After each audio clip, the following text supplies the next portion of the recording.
ladies and gentlemen, to Dion's Daily Dose for Saturday, the 26th of September, 2020. Today was a long day. I just got home a little while ago and had to feed the teenager. He was starving. That's why we ended up having to leave. We left before it was over because every 5 minutes it was Dad, I'm hungry. Dad, I'm starving. Dad. But that aside, we went to a scheduled and fully prepped and planned, with permission from the city, Back the Blue rally today in Portage. And I tell you, there were some very interesting observations that I had today. Hey, Jack. I'm going to tell you, first of all, there were some people that made some assumptions. And it's interesting to me because I'm going to tell you, there were no political things whatsoever. No one had any Trump gear on. No one had a Biden sign. There were no Trump flags. Nothing like that. There was no Trump gear. There were a few people who screamed expletives about Trump. Now, I find that interesting. We did have some thin blue line flags, right, where you have the flag and it has the blue line in it. Back the Blue posters, signs. We had a few things like that, right? Blue Lives Matter, stuff like that. And there were some, F Trump and F you and Trump sucks and blah, blah, blah, blah. Here's the point. I find it very interesting that people assume that those who back our police departments are automatically Trump voters. What does that say about Biden and the Democrat Party? And I'm being serious here. I'm not being facetious. If you see someone who supports our police, does that automatically mean they're Republicans? Because the inverse of that means that if someone is anti-police, does that automatically make them a Democrat? And that's interesting to me because I had this shirt on, right? My campaign shirt, my campaign polo, but I didn't have any, again, like I said, no Trump stuff, no nothing. And I want to tell you this. We walked, it was in Portage. We went to the park there. We came all the way up, down by Burger King, went down several blocks, turned, came back up, and stopped at the Burger King there, and we're on the corner. A few people made the round several times. There were a lot of people that either said they were coming or were interested, like 100 and so people, but we only got a couple dozen maybe total in and out, people stopping by. Mark Leyva was there. I did want to say that. Shout out to Mark. He was there. He had his shirt on, and he had a sign that said Leyva. I think it said Leyva supports the blue or backs the blue, maybe something like that. We started walking. We started walking from the park, and we got water loaded up in a couple of vehicles, and they went up to where we were gonna kind of hang out on the corner at, and the rest of us were gonna walk up there. And we start walking. We get close to the bridge there, and Donovan goes, "Hey, where's that Leyva guy at?" And I said, "What do you mean?" He says, "Well, he was behind us. Now I don't see him." So I look back, and his shirt is orange, and it's orange with black print, yellow, orange. It looks more orange to me, but yellow, orange. And I look back, and I don't see him. And so I asked a couple of people. They're like, "Yeah, he went back and got his van and drove it up there, and he's going to wait for us." So on the one hand, smart. I don't know. I walked with them, and I'm going to tell you, this is no secret. I have a bad back. I walked up there and hung out for a while. Leyva hung out for like, I don't know, an hour or so, and then took off. I don't know what else he had going on, but he came out. He showed his support, so good for him. Uh,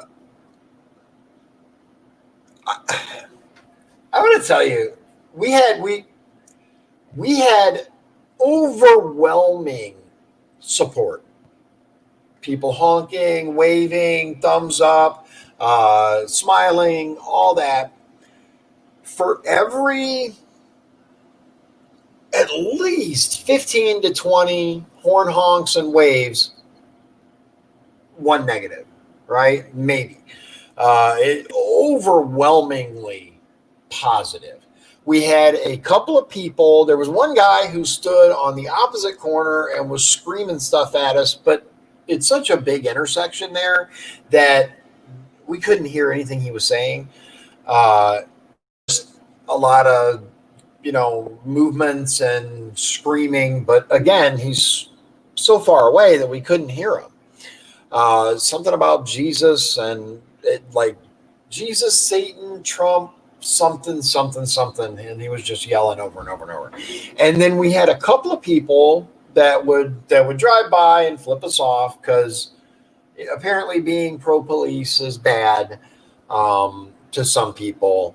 And then there were those people that, like I said before, would say, F Trump or whatever, despite us clearly having no political anything out there, simply back the blue. That's what we were there to do, is to show the men and women of law enforcement, especially locally, that, believe it or not, there are people who believe in you. There are people who appreciate you, and there are people who don't wish you harm. We had a couple of people who would make the block screaming stuff at us, but definite minority in that number as compared to the overwhelming support that we received. One thing I'll let you know, when we were there, a couple of people tried to go to Burger King to use the restroom, and they locked the doors at Burger King so that, people who were supporting our police officers couldn't come in to use the restroom. But other people pulled in and went in, so it wasn't closed. They just didn't want us in there. So I didn't go there. I went somewhere else to use the restroom because, want us there. I'm not going to, continue to try to go in there. But vast majority of people were supportive and kind. We got thumbs up, we got honks, we got waves, we got smiles, tons and tons and tons of honks. I mean, we didn't say, honk if you back the blue, but they would honk and wave at us. And I mean, at least 15 to 20, maybe more ratio of positive to negative, like 30 to 1, 15, 20 to 1 ratio. And it was good. It was really good. We stayed there for a few hours. It started at 2. Donovan was really, really hungry by this time. And he's like, Dad, I'm starving. Dad, can we please go get some food? Dad. And I'm going to tell you, had Burger King not pulled what they pulled, I might have just walked over there and got him some food or gone through the drive-thru or whatever. But apparently, whoever was working at the Burger King at the time didn't want to let people who support our police officers in. I'm sure you've seen that Minneapolis defunded their police department, or tried, right? Everybody called for the defunding of the police there. And then they were shocked and surprised when violent crimes, murders, all kinds of other things started happening. Oh my goodness, right? You yank funding from the police department and then are shocked and surprised when crime rises. I know, so hard to believe, right? I mean, and ultimately we have to ask ourselves, right?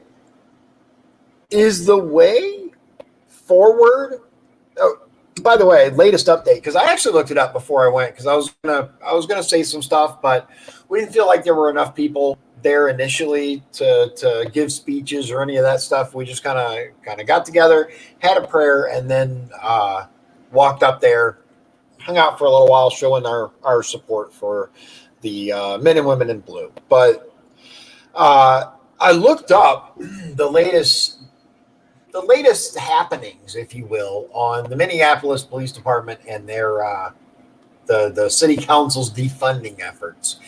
And if you look it up now, a lot of these politicians that are in power in the city freely admit that, well, this didn't work out like we thought it would. Well, it was more of an ideological thing. We know that, this isn't going to be very practical.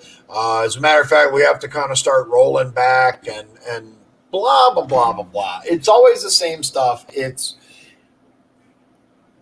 do this stuff for pandering. They do it to pander for votes, and it's blatantly obvious.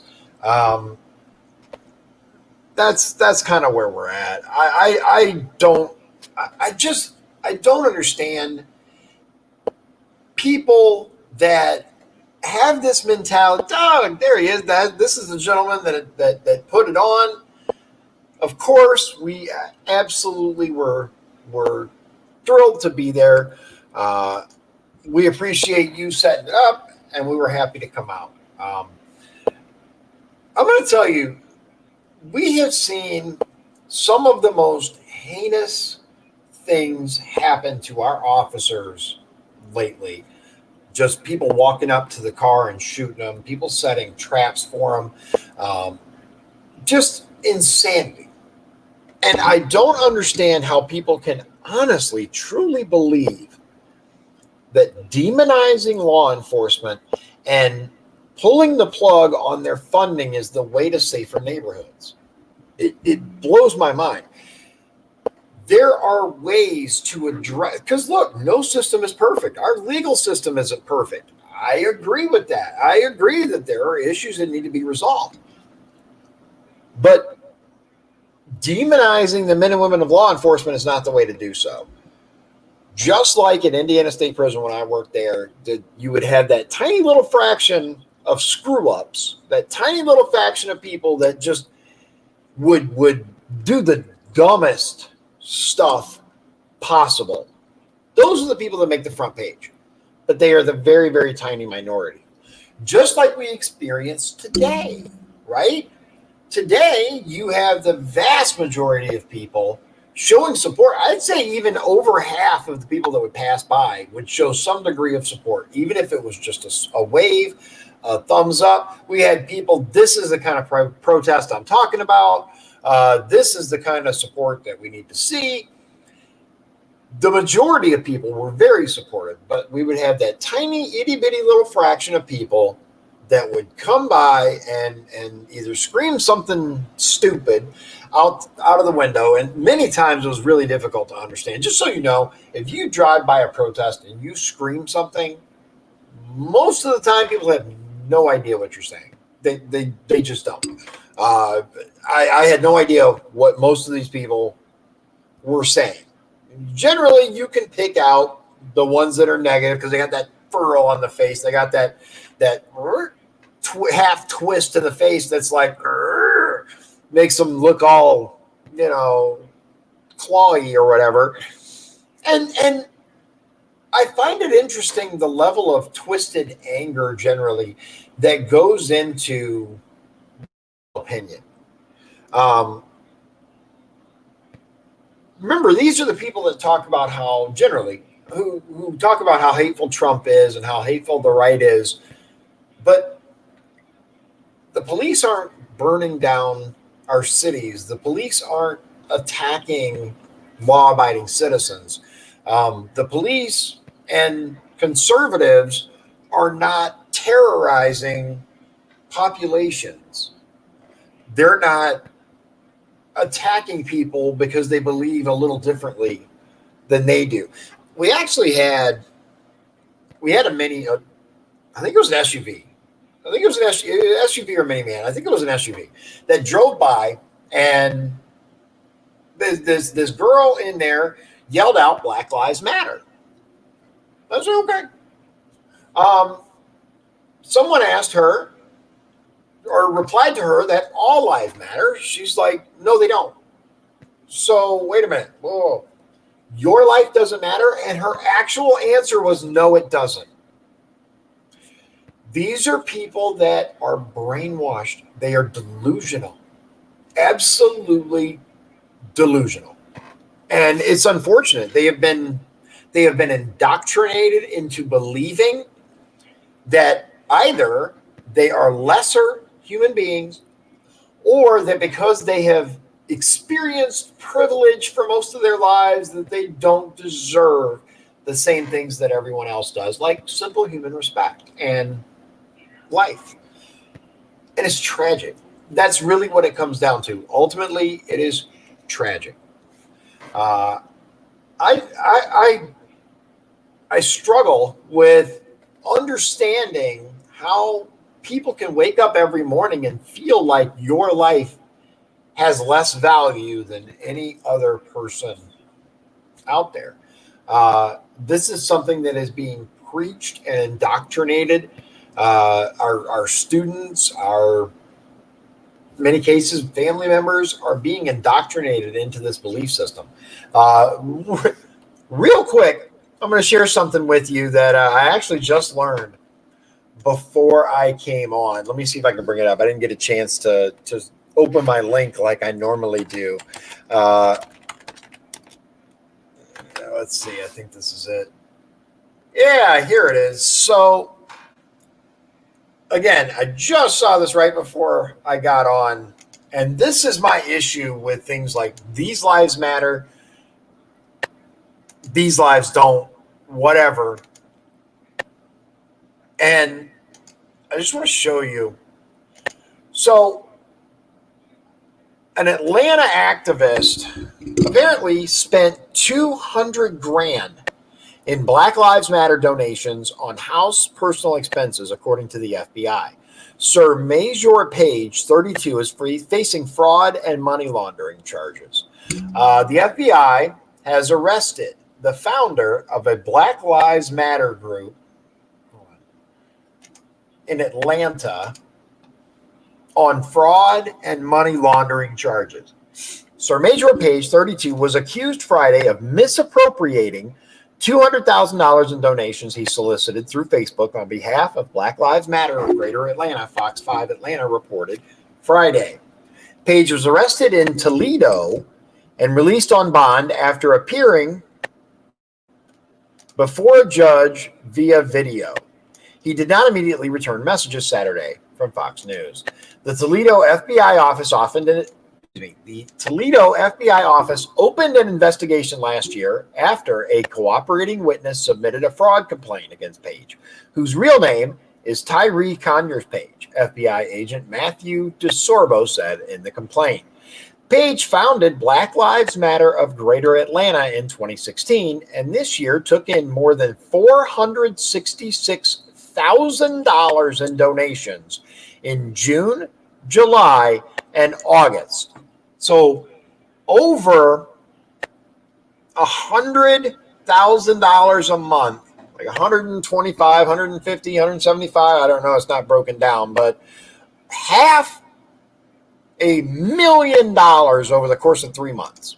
In some, Page has spent over $200,000 on personal items generated from donations received through BLMGA Facebook page with no identifiable purchase or expenditure for social or racial justice, he said. The FBI in Toledo said Page pledged to use those donations, quote, for George Floyd, end quote, but instead used the money, I think they mean to make purchases related to food, dining, entertainment, clothing, furniture, a home security system, tailored suits, and accessories. According to the Bureau, Page also used $112,000 of the donated money to purchase a house for himself in Toledo, Ohio. The transaction took place last month. This is his mugshot from a prior arrest. You mean he has a record? No.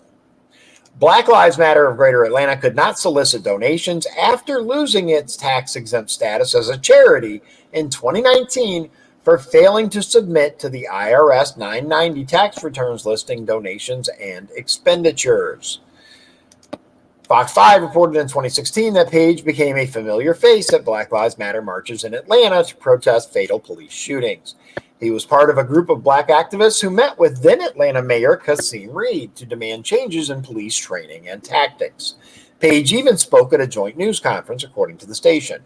At the time, Page had been arrested several times for impersonating a police officer, the station reported. According to the station, months earlier, Page had parted ways with the Black Lives Matter of Atlanta movement before forming Black Lives Matter of Greater Atlanta.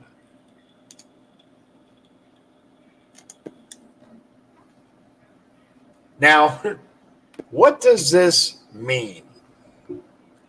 What does this mean? This means that it's not about racial justice. It's about getting money. It's all about the money, just like always, at least in this case, right?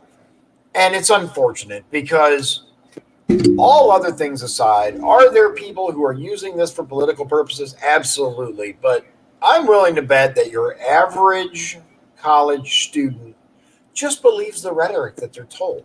They believe the indoctrination that the professor or their fellow students are doing to them to make them feel bad for the color of their skin, to make them feel responsible for things that were done long before they were ever a twinkle in their daddy's eye. Enough, people, enough. Let's come together. Let's celebrate the diversity of this country, because that's what makes America amazing. It's what makes America great, is the melting pot, the many, many different backgrounds, cultures. The thing that makes America so amazing is the fact that you can't tell who's American by looking at them. You can't tell if I'm an American just by the way I look. You have no idea. That's what makes America amazing, because any of us can be American, and it has nothing to do with the way we look, the way we talk, any of that. Jack has a good point. Your business on Google now has a celebrating Black-owned business, can now add this special attribute to their business profile. What about female-owned business, etc.? It's a rush to jump on the political train. That's where we're at. So here's where we're at. Remember, coming up on Tuesday, we have our first watch party / meet and greet. It's going to be at Chesterton at the American Legion there. We are going to have a local business that is going to have the food for us. It's supposed to be really, really good, is what I hear. We are going to have silent auction items. We're going to have some stuff that is in the works, and we are going to try to make it as awesome as we can. And look, for those people there are those people out there who are concerned that maybe, just maybe, they may not be able to be there because they don't expect there's going to be debate. Don't worry about that. If for some reason the debate is called off, or let's say Joe Biden can't get out of the basement for whatever reason, we're still going to have some awesome stuff happening. Jack says, let customers know more about your business by adding attributes to your business profile. Learn more highlights, plus Black-owned, plus veteran-led, or plus woman-led are the options when you hit the link. See, now that's interesting. And I'm not necessarily opposed to that. I think that's got some potential, right? It would be good to know who's a veteran-owned business. I'll tell you, one of the things that I would like to know is, does this business support conservative causes? You can look all day and see a huge list of companies that donate to liberal causes. Where is the list of companies that support conservative causes? a list of companies that donate to pro-life groups and organizations, companies that donate to Second Amendment businesses that preserve the Constitution, the Heritage Foundation, stuff like that. You don't see that. I think that would be, personally, I think that would be a good app to make. If any of you out there want to, you know what? That's a good point, Jack. Jack says veteran led, not owned. Veterans can't own a business, only lead them. Apparently, veterans aren't allowed to own a business now. It's all wordplay. It's all word games, and it really comes down to playing the game with your mind. It's just the way that it is, and it's unfortunate because there are too many people out there that don't take the time to look at things like that and understand that we're being played, and it's sad. So I'm sure you've heard by now that Trump has nominated a Hoosier for the Supreme Court. Barrett, right? Amy Cohen Barrett, something like that. Should be interesting. I don't know that much about her. I do know that there are some people who claim no bad, and some people that claim yay good. I don't know. It'll be interesting to see. As far as I can tell, I know she used to clerk for Scalia, so I think that's a positive, but that's really all I know. I listened to part of her speech. Someone said something about, I think she has some children that are adopted from Haiti, and there are people that are saying, oh, that's a bad thing. You know what? I guess adopting children now can be attacked by the left. It's the most ridiculous stuff, ladies and gentlemen. It really is. And it just shows that people will get triggered over anything. Everyone is either looking for a reason to say, yes, embrace this person, or a reason to say, no, they're bad. We're going to utilize anything we can. We're going to attack them on anything we can. If it had been a man, you know good and well that there was a plan, a readiness. This person's bad. They touched me or whatever. But because it's a woman, they're not going to go that route. They're going to go with, we're just going to bash their history. We're going to her children. It's sickness. It's a sickness. As a staunch conservative, as someone who believes in the character of people rather than their skin color, I would really like to see, if it's at all possible, for us to come together and really look, because I'm going to tell you what they have done with the confirmation process of the Supreme Court, with what they did to Kavanaugh. They have made it to where none of this stuff it doesn't mean anything anymore. We can't actually look into somebody's history unbiased. We can't go, well, this is a little interesting here. I'm not sure how I feel about that. Let's look at that. It's because of the sheer level of off the cliff on Kavanaugh. Conservatives are automatically going to jump to the defense of any conservative judge that gets attacked. And I have to say, I don't blame them. I don't blame them. It's just like with Donald Trump. You can't, as a conservative, you can't say, hey, I kind of have a problem with this. I see what people are talking about when it comes to Trump, because then you're a rhino. And there's a reason for that, because the left has been on full attack mode since day one, that we need the other side of the coin. We can't play anymore. It has to be opposing sides for it to be even remotely fair, which is unfortunate. We don't get anything done that way. That's where I'm going to leave it for tonight. tomorrow evening, we're going to have a few of the top echelon for Indiana NORML. That is the National Organization for the Reformation of Marijuana Laws. We're going to talk about the fight for legalization. We're going to see why they think it hasn't worked.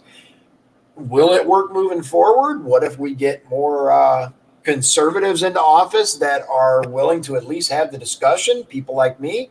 Can we make it happen? I think it'll be a very interesting conversation. I hope you'll join us. Just like always, 7 p.m. Central Time. And until then, God bless you. God bless Indiana. And God bless the United States of America. I love this country. Thank you for joining me.